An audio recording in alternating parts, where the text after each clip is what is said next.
खुदकुशी के लिए उकसाने के मामले में जेल में बंद रिपब्लिक टीवी के editor in chief Arnab Goswami को सुप्रीम कोर्ट ने बुधवार को अंतरिम जमानत दे दी है। कोर्ट ने इसी मामले में अन्य 2 आरोपियों को भी जमानत दे दी है। शीर्ष अदालत ने जेल प्रशासन और पुलिस कमिश्नर को आदेश का तुरंत लागू करने के निर्देश दिए हैं और साथ ही कहा कि वो नहीं चाहते कि रिहाई में 2 दिनों की देरी हो। मामले की सुनवाई करते वक्त सुप्रीम कोर्ट ने कहा कि अगर हम निचली अदालत में जमानत की शर्तें पूरी करने को कहेंगे तो 2 दिन और लग सकते हैं।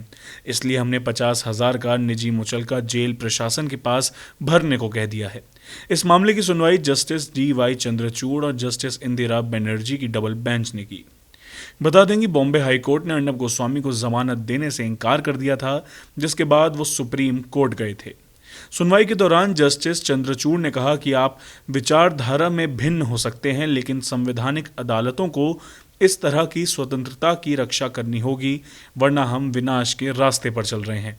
अगर हम एक संवैधानिक अदालत के रूप में कानून नहीं बनाते और स्वतंत्रता की रक्षा नहीं करते हैं तो कौन करेगा।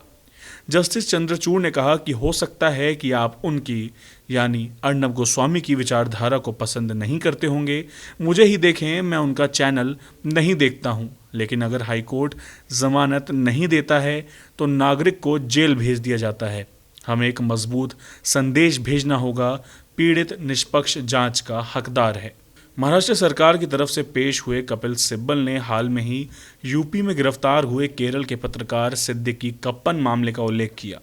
उन्होंने कहा कि केरल के एक पत्रकार को यूपी पुलिस ने उस समय गिरफ्तार किया जब वे हाथरस जा रहा था। हम आर्टिकल 32 के तहत इस अदालत में आए। अदालत ने कहा कि निचली अदालत में जाएं। सुनवाई की तारीख 4 हफ्तों के बाद ही मिली। ऐसी बातें भी हो रही हैं। सिब्बल ने कहा कि कोर्ट को इस मामले की जांच से जुड़े अहम दस्तावेज जैसे केस डायरी, जांच रिपोर्ट पढ़े बिना अर्नब को बेल नहीं देनी चाहिए, जो कि सेशन कोर्ट के पास है, जहां कल सुनवाई होनी है। उन्होंने कहा कि केवल FIR के आधार पर बेल देना उचित नहीं होगा। वहीं अर्नब का केस सामने रख रहे वकील हरीश साल्वे ने जमानत के पक्ष में दलील रखते हुए कहा कि क्या अर्नब गोस्वामी आतंकवादी हैं, क्या उन पर हत्या का कोई आरोप है, उनको जमानत क्यों नहीं दी जा सकती। साथ ही हरीश साल्वे ने कहा कि पिछले महीने महाराष्ट्र में एक व्यक्ति ने ये कहते हुए आत्महत्या कर ली थी कि मुख्यमंत्री वेतन देने से असफल रहे। आप क्या करेंगे? मुख्यमंत्री को गिरफ्तार करेंगे? क्या आप 3 साल पुरानी FIR में किसी व्यक्ति को गिरफ्तार करते हैं और उसे दिवाली के सप्ताह जेल में डाल देते हैं और फिर उसे कठोर अपराधियों के साथ तलोजा जेल में ट्रांसफर कर देते हैं? आपको बता दें कि 7 दिनों से जेल में बंद अर्नब गोस्वामी की गिरफ्तारी 2018 के एक मामले में हुई थी। अर्नब पर एक इंटीरियर डिजाइनर अन्वय नाइक और उनकी मां को आत्महत्या के लिए उकसाने का आरोप है।